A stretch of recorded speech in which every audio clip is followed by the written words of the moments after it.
In today's current state of market, growth and expansion of customers is critical.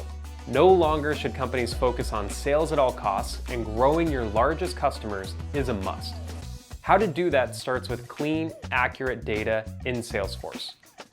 Today we have Traction Complete's Chief Revenue Officer, Jamie Smithers, a seasoned revenue leader with over 25 years of experience scaling Series A to Series D companies at some of the biggest names in tech, such as Oracle, NetSuite, SAP.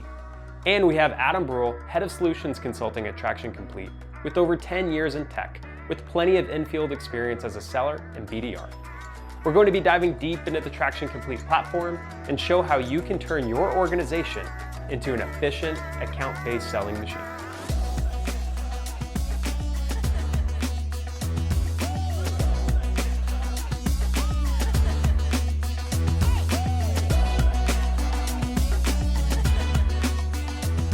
Jamie, Adam, it's so great to have you here. Thank you so much for doing this.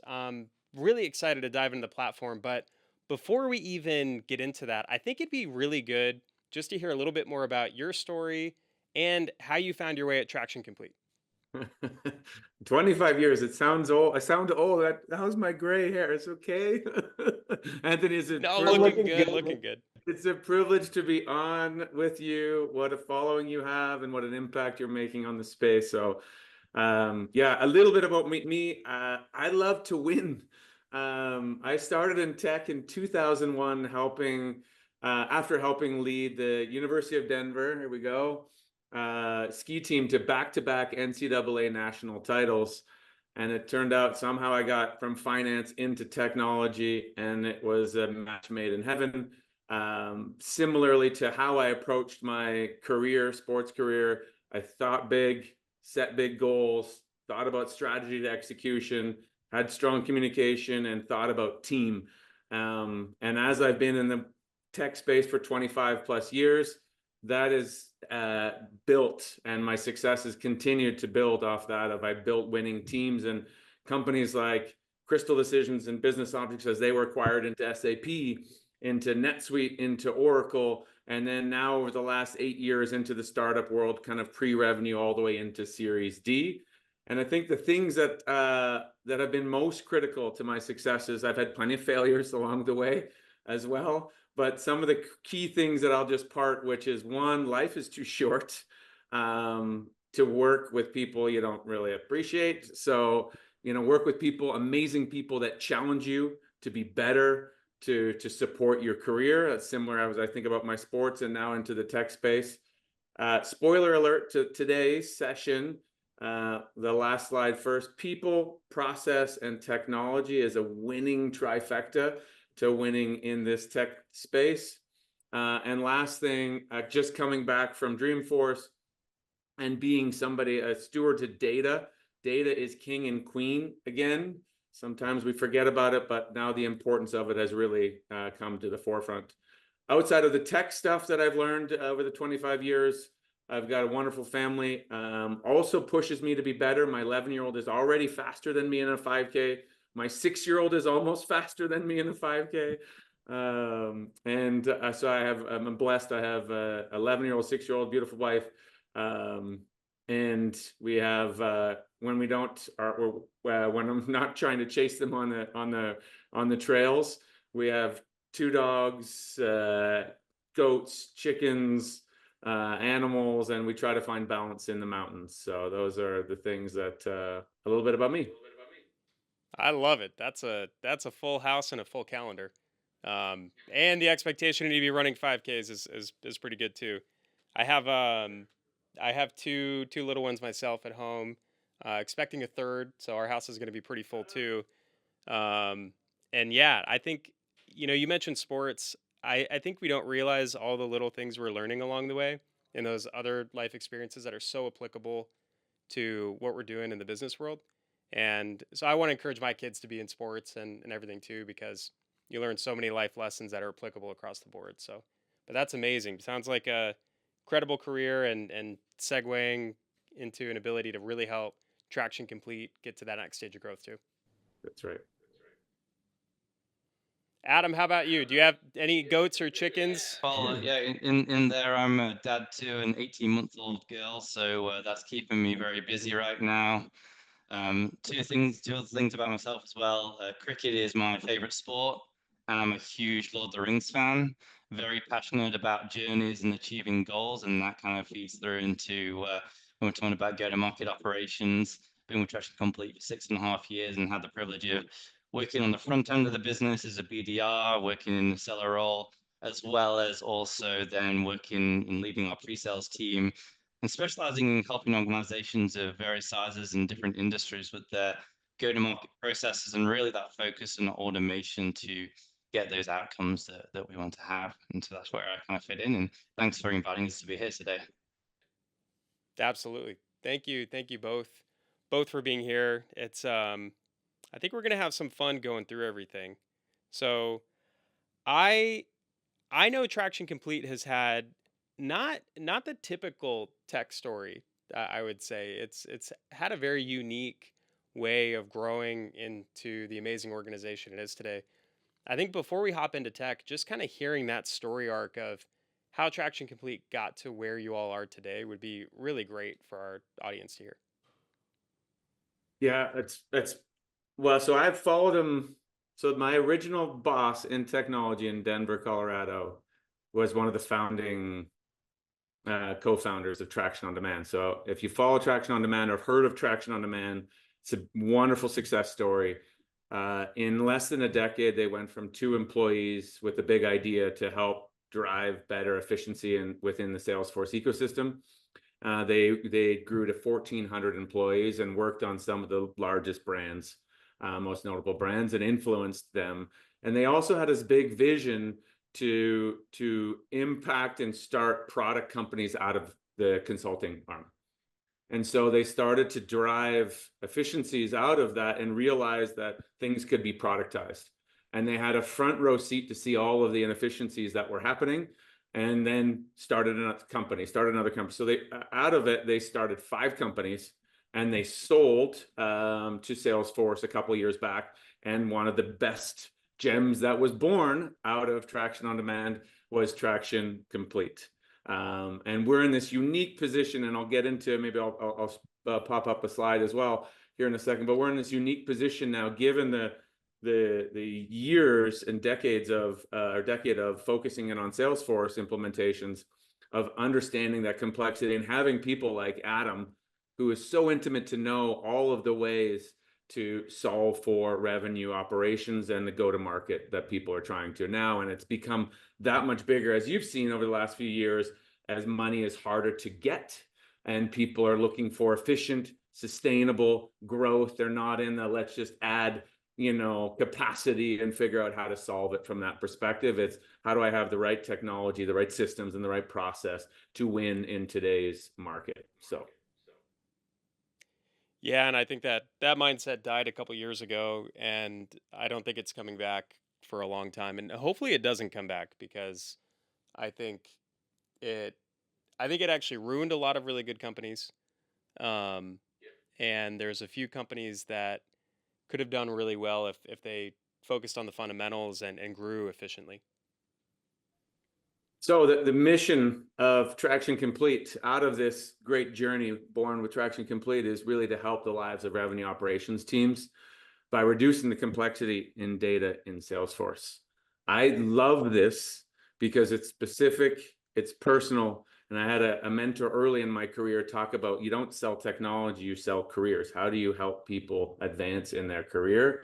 And we're going right at the core of that, which is beautiful for me. It's personal. It's why I love the story of Traction, and we're helping impact the career and the lives of revenue operations, which is a growing, fast-growing space because of what we talked about, which is the complexity and all the things that are happening in the marketplace today.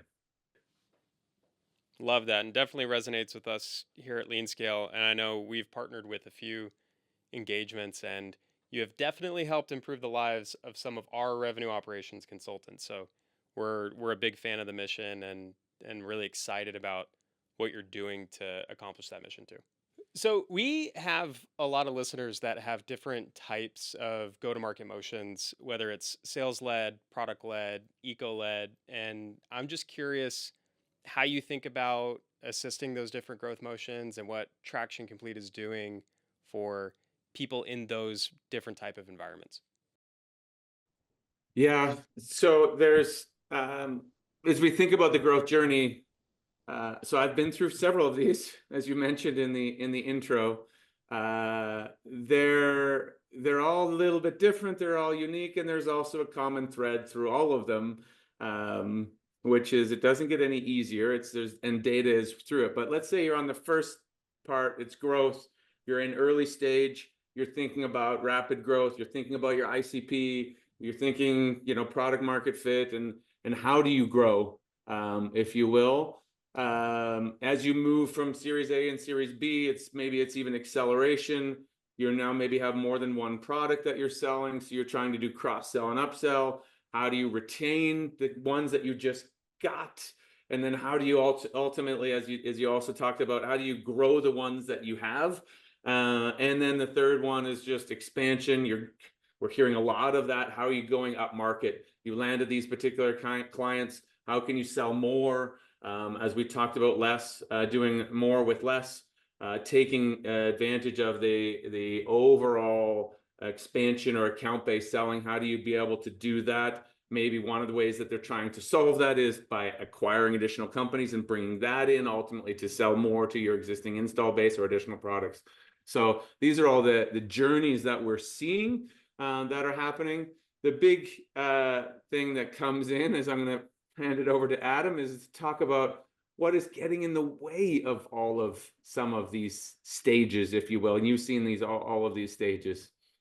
Yeah, and as you go along this growth journey, these critical events that you will come across, and obviously a lot of people on the call will be familiar with these things like, hey, we have to look at changing the territory planning motions and the go-to-market strategy as we grow, or we move into those different stages of growth. And when we'll be looking at mergers where we then have complexity of data and acquisitions, or even if you're looking at funding rounds or if we're filing for IPO, there's both complexity here, but there's also dependency on data that when we want to file for IPO, then we need to be able to look at the data that we have and report reliably and build that out. And these are all challenges that kind of need to be addressed if we want to grow in the right way. Especially now, look at the insurgence of AI and the focus on getting those insights out of your data. The insights are only as good as your underlying data. And so being able to have those right processes in play is key. And the reality is that a lot of companies are missing out on capitalizing on their growth opportunities because of the limitations of having bad data and bad processes that are already baked into their Salesforce environment. So these are kind of some of the layers on top that are adding complexity to these growing journeys. Yeah, I think one thing, just because it's so topical, Adam, is when you're talking about the insurgence of AI, and a lot of our customers are asking about how to leverage AI, and I think the thing that's becoming most apparent is, and it has way less to do with which large language model are you using, are you building your own LLM, and it has a lot more to do with the ontology of what you're feeding the AI. So how are you organizing your data? How are you feeding it the data that's relevant and has the right context?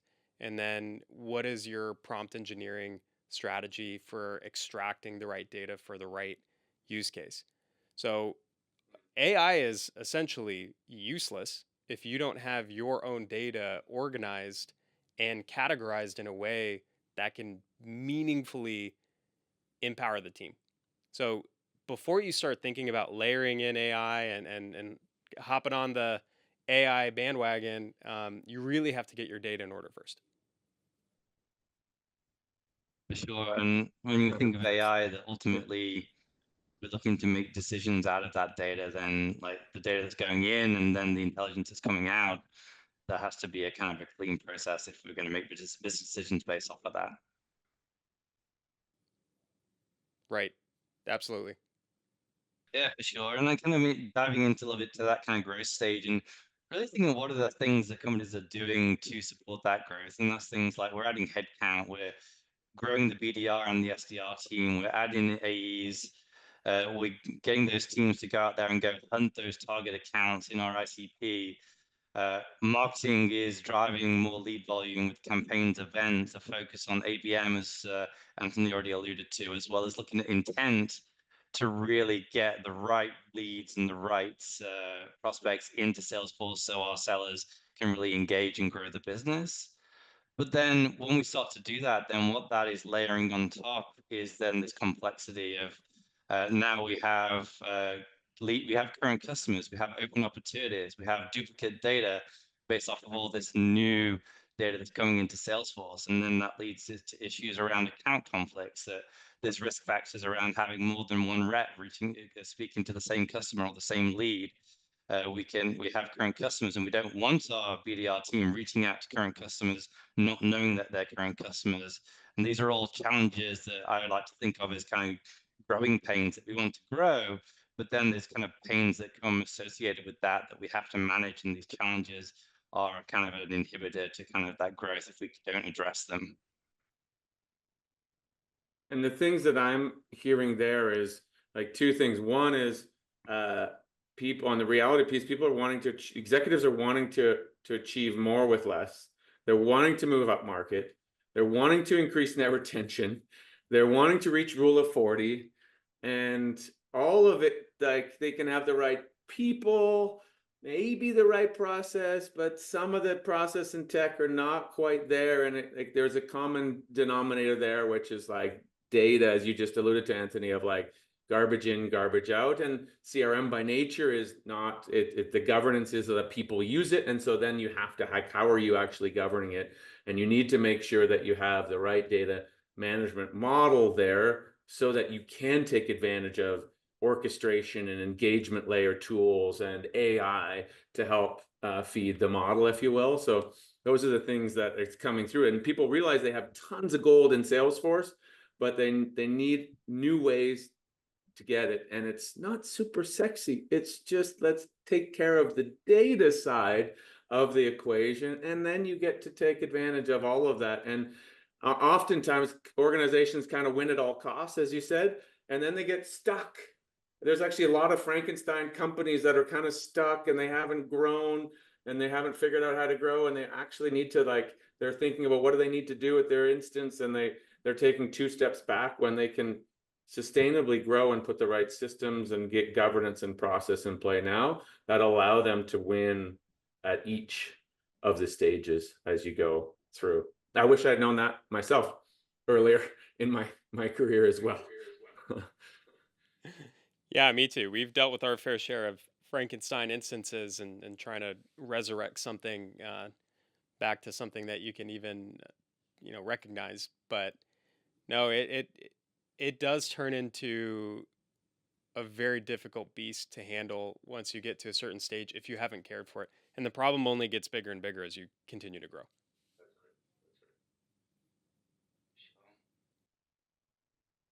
So then the question comes up then, how do we manage all this go-to-market complexity? And it really comes down to process and automation.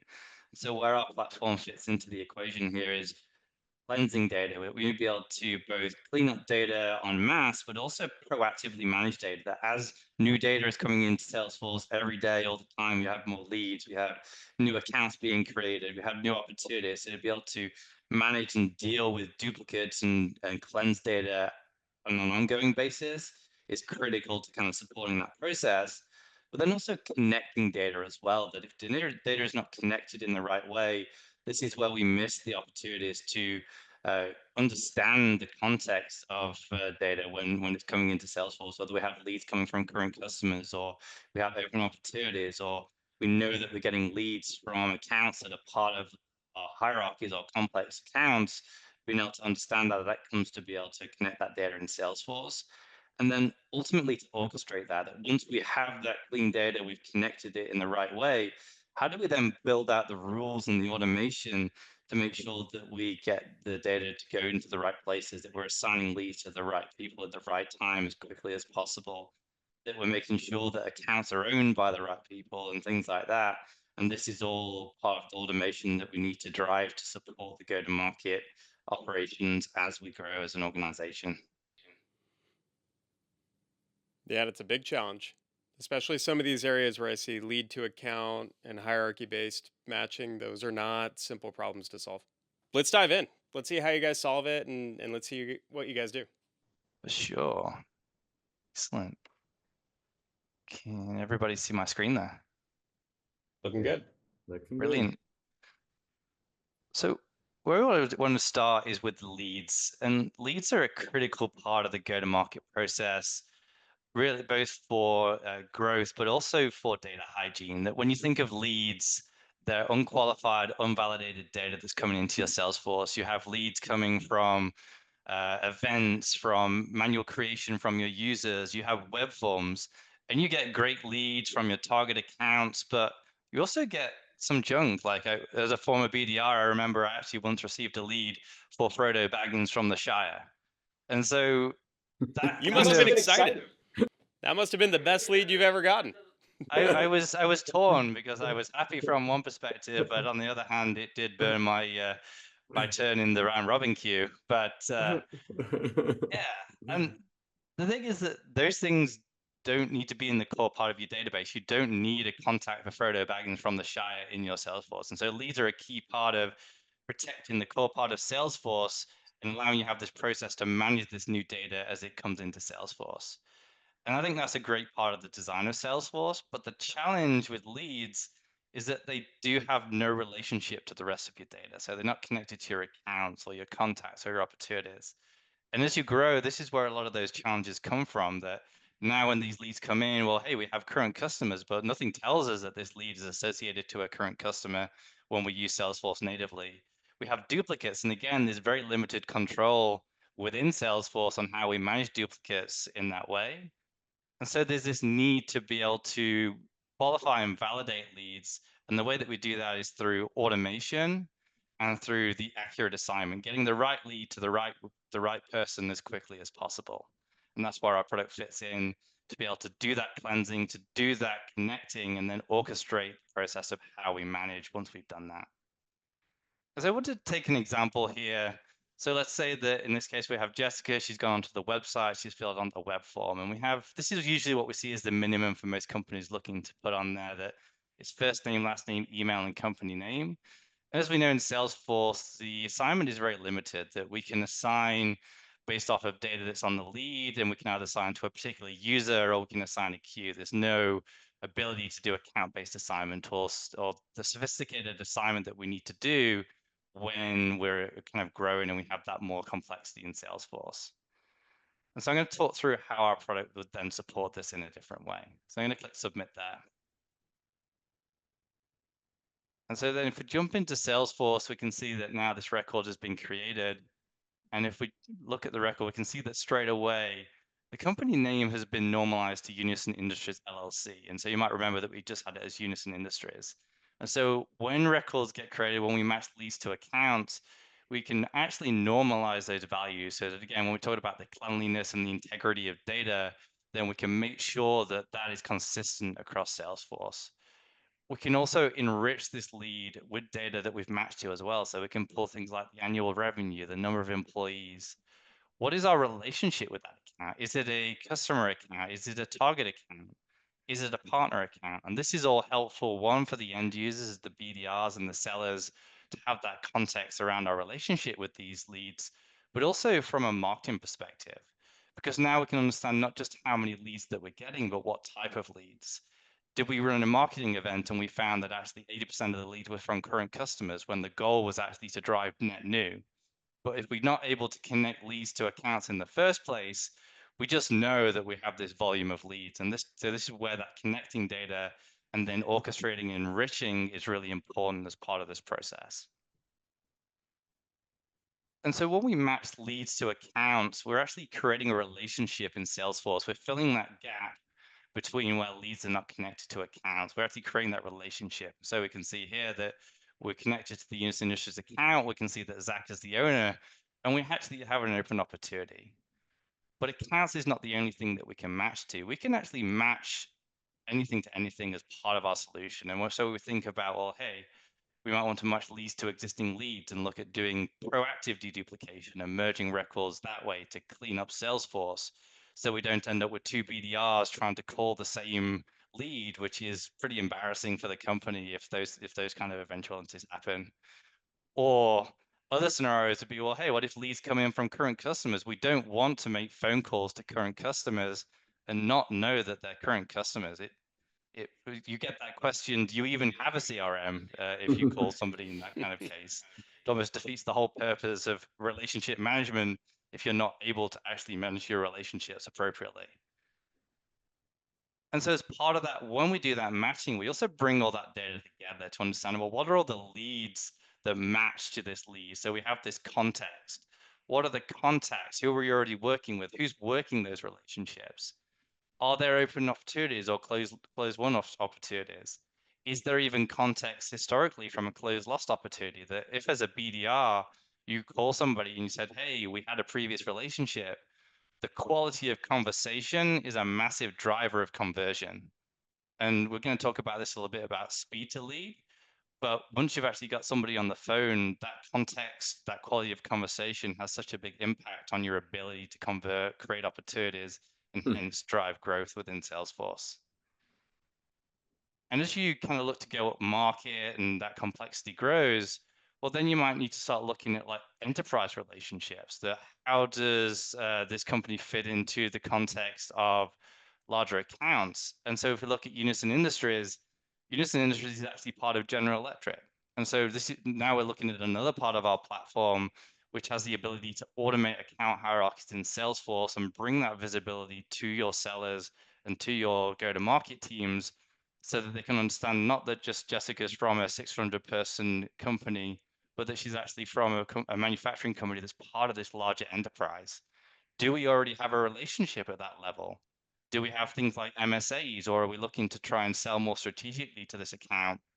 We can help the users answer these questions and put this visibility onto the lead object, the account object, the opportunity object. So it's a consistent view, the bottom line being that we have a 360 picture of our relationship, including bringing together all that related data, like who are the contacts that we work with across this entire hierarchy? What are the other leads that we have across this entire hierarchy? And even opportunities, like are we working multiple opportunities? Is there conflicts here? Is there opportunities to grow and expand and make our relationship more strategic with these larger companies? And this is the kind of the way that we see companies needing to grow, that once we've made that land, we can then start leveraging this for references to upsell, cross-sell, and grow within these larger accounts. Who knew you could make Salesforce so powerful in this scenario for me as a business owner, of like all the times I talk to people or think about the companies that I've been, privileged to help lead, working with a company that has 30 of the top 100 Fortune 100s. Is your strategy to go get 20 more, or is your strategy to understand the overall family tree and hierarchy and go deeper and wider in those, 30 accounts that you already have? It's hard to know if you don't have the right information. How would you actually know? And you're just kind of flying and figuring out, not having a optimized go-to-market, where in this scenario, you can do that right away. Yeah, and I'll tell you the alternative. I've done the alternative personally. You sit there and you manually move data around and build in manual associations with things, and then eventually you'll miss something or it doesn't scale. So I've sat down with previous ops teams to organize leads and contacts and opportunities and get the hierarchies set up correctly. And it's a labyrinth of work, and it's an absolute nightmare. So I don't think there's even another way to do this unless you're using a platform. So if anybody's thinking like, oh well, maybe I'll just have my analysts put it together, it's too daunting to get it done and keep it up. Yeah, Yeah. that's right. I'm thinking for the end users as well, that if you can't see it, how do you capitalize on it? Like if you can't see the hierarchy, if you can't see the relationship, then how do you, and on the other side of that is in the conflict scenario, that if you can't see who owns the accounts, then how do you avoid stepping on each other's toes and things like that? And so just really simplifying and make it as easy as possible for the sellers in Salesforce to do their day to day. Yeah, or if your strategy is to, like, hey, we want to grow and expand up market or do account-based selling. I like your word there of like machine, becoming an account-based selling machine, Anthony. How do you actually ensure that marketing is deployed into the hierarchy well enough to know if it's actually working or not, both from who to market to in the rest of the family tree, and then to know how it actually is coming through the other end? So these are the Right. challenges we're hearing over and over. Right. We hear them too. We hear the same ones here too. And that is a really interesting point as well, which is like looking at ABM, but then thinking about enterprise ABM. Like ABM is at the account level, ABM is at the units and industries level, but enterprise ABM is at all of the entities within the General Electric company. Mhm. What leads did you drive? What That's right. campaigns? What was your investment in different campaigns? What was the influence on revenue? But also looking at the other side of marketing, which is intent, that being able to measure intent, not just at the account level, but also measuring intent at the enterprise level and looking at all the accounts within a complex enterprise entity, being able to roll that up and being able to create focus on where in this hierarchy should we be spending our resources, in addition to being able to manage it in that holistic kind of strategic way. Yeah, and that comes back to the comment of, I don't know if Anthony coined it, or garbage in, garbage out, or wanting to take advantage of AI. Now put Salesloft or put Outreach or put Gong or put, one of the orchestrations on the engagement layer, and how do you put AI on the top end, or Salesforce, Agentforce on it? If you don't have this piece organized, you're not going to be able to capitalize on the engagement side or the AI side of who you should be going after. Right. No, this is step one. This is step one to take advantage of all of the other applications you could be using. And so stepping out of hierarchies for a second and just coming back to a very simple point around lead management, but it's so critical, is response time. That the more quickly you respond to leads, the more likely we are to convert that. And so being able to measure that and see like, hey, how quickly are our BDR team getting to the leads? How does that compare across different teams? What does that look across against conversion? All the data out there suggests that, especially when we're in competitive environments, that if we can get and set the table first when we speak to these leads, the chances of us winning that business is so much higher. And so it is a simple point, but it's still very critical to the whole growing kind of methodology, when we're trying to get more volume into the business from a leads perspective. My anecdotal story on that one was the last company I was at. We had a process where every new client that we won, the COO or myself or the CRO would have a conversation with the client and welcome them and ask them for feedback. So we're constantly learning. Where did you find us? What was the origin of the lead?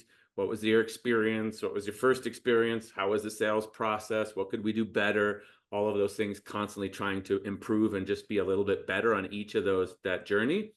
And we landed in a client, IHG, and the comment that they said was, you were the first, you called us within 30 minutes from us downloading some content from you, and the first experience was, one, if they're that responsive on the start, they're going to be that responsive all the way through. And then that first experience with your senior account executive and BDR was a very memorable one. It was great, good level of like give, get, and product understanding and knowledge, and not just all one way.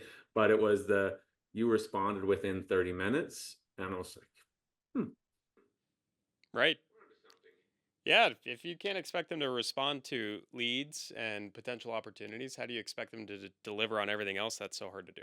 So, no, I think it's a huge impression. And one, you just get there first, but two, you just look buttoned up, and it's a reflection of the rest of your business and your product.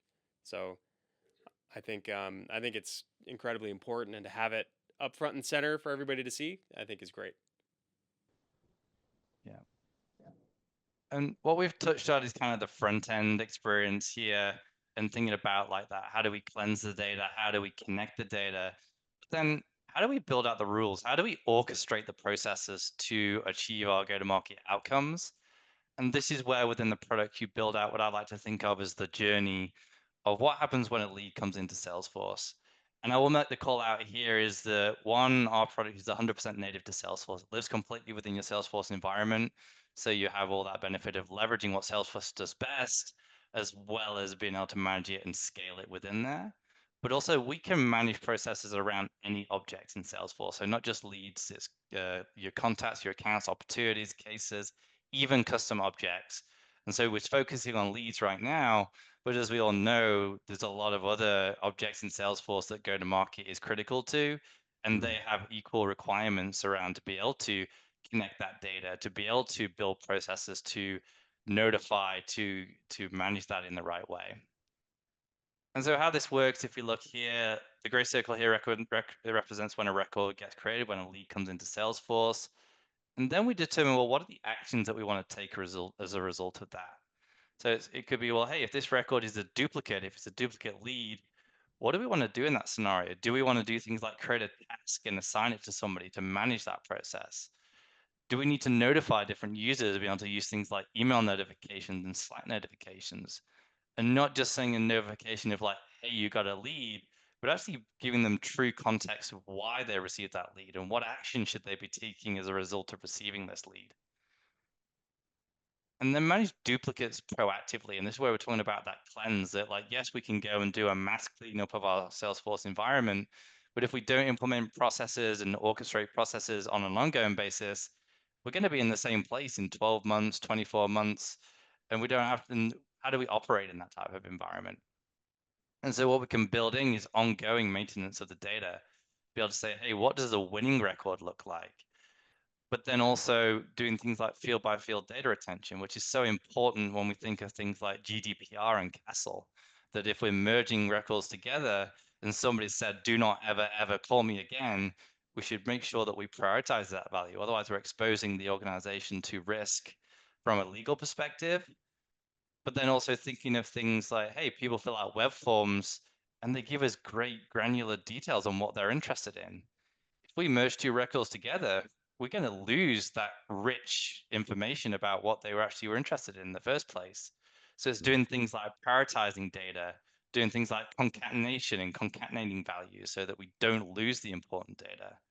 The piece being here, the best of both worlds, that we keep the record that we want, but we still get to retain the data that is important to us as an organization.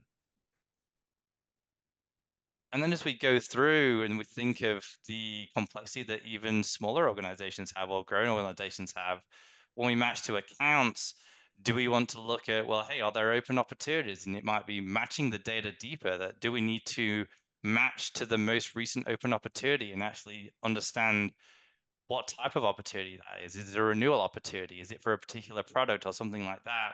And maybe we need to build rules to assign it to that opportunity owner or to be able to notify the appropriate person based off of how this connects to other data in Salesforce. When we have current customers, do we want to be able to assign it to like a CS rep or a support team if they're a current customer rather than to the AE? What we don't want to do is keep sending all the leads to the BDR team because their job is for finding opportunities. So why are we sending them things that they can't action? They're actually doing a process to manually assign records today that actually we can build through automation and we can get them the leads that they need to do their day to day. We're not creating noise for them to make sure that they get what is valuable to them. And this also includes things like doing round robin, like we can make sure that we can assign records in a equal way where we want to make sure that we're assigning to the right teams in that way. And then as we grow as well, especially if we might look into expand into new markets, maybe we make acquisitions, and that would be where trying to manage all this in one flow could be prohibitive. And that's where we can then build in this layer of having nested flows. So when we're thinking of like different regions, like we sell to the Americas, we sell into EMEA. And when I talk to most companies from a go-to-market perspective, the assignment requirements for those regions are always different. It's a different requirement because the market is different. Yeah. So trying to manage all this into one place is challenging. And so that's why we can build these flows to say, hey, this is where we manage the flow for EMEA, and you can actually determine who has the ability to do that. The team in APAC doesn't need to touch the assignment for EMEA. So why do we give them the ability to do that? And so given that governed control to get that outcome, that we manage the assignment appropriately for those different levels within the business, again, looking future facing as the organization grows. And then the last piece was around that as well, was also understanding what is happening in this flow, that we can actually then describe, well, what are we actually trying to achieve with these different areas in the flow? We can build these kind of regions and actually label this out so that it's not just one person who built it, who's got it all in their head around how it actually works. Somebody can come in here and understand, what are we trying to achieve with this? And then when we make changes, we know what this is kind of designed to do. But I mean, ultimately, kind of closing off the demo here, is that I wanted to leave with the understanding that we want to have automation that's going to grow with your organization, because as you grow, that's more complexity, that requires more sophistication around how you manage your processes. And that's where our products is kind of positioned to support that in that way. No, that was great. That was great, Adam. Thank you for walking through that. And I think it highlights all the areas that you have problem that could be really hindering your data. So running into duplicates, running into misrouted leads, running into leads that aren't set up to be matched to the right accounts or the right accounts in the right hierarchy. So you may have different selling strategies depending on where they lie. You don't even know that this is likely tied to another enterprise account and who it goes to. And all of these add up. I mean, you can think about that when you compound it across thousands and thousands and thousands, hundreds of thousands of data points. Um, the level of noise it can create is unbelievably high, and also just the amount of opportunities that you could be missing simply by not being organized. Um, it's really concerning, and I don't think it's a problem that anybody is immune to. Not that we've seen.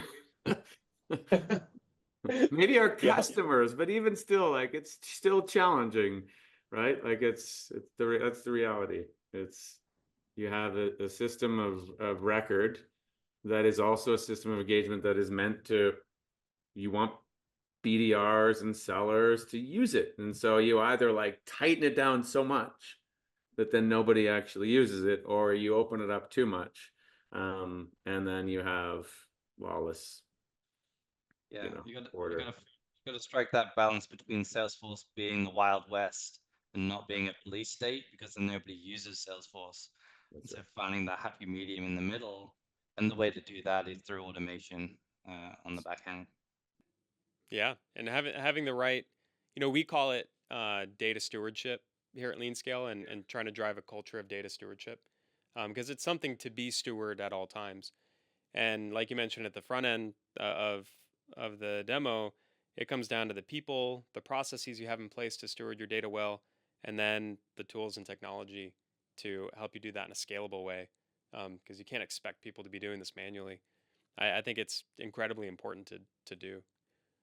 So, Jamie, Adam, I'm sure a lot of people are watching through this and just interested in how to get started, maybe working with Traction Complete, or getting to learn a little bit more. I know, there's only so much you can cover in one demo, and I know each company is a little bit different, so you may show off different things to different people. But what's the best way to learn more and find out more?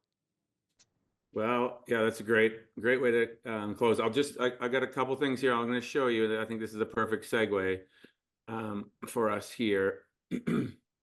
Hopefully you're back seeing this screen. Is that live and direct?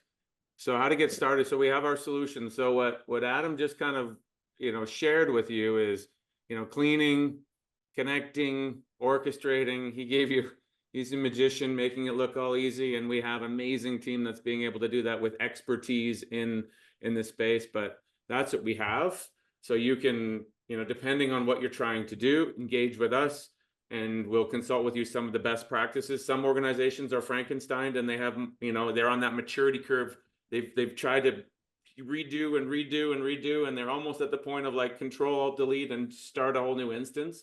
We can help cleanse and start over and put, do reactive deduplication, and then put the right rules and process and automation in to do that. So it's like going to the dentist every 6 months. We have, you know, a clean system that is rolling through cleansing, or what Adam showed, which was, you know, the orchestration from lead and speed.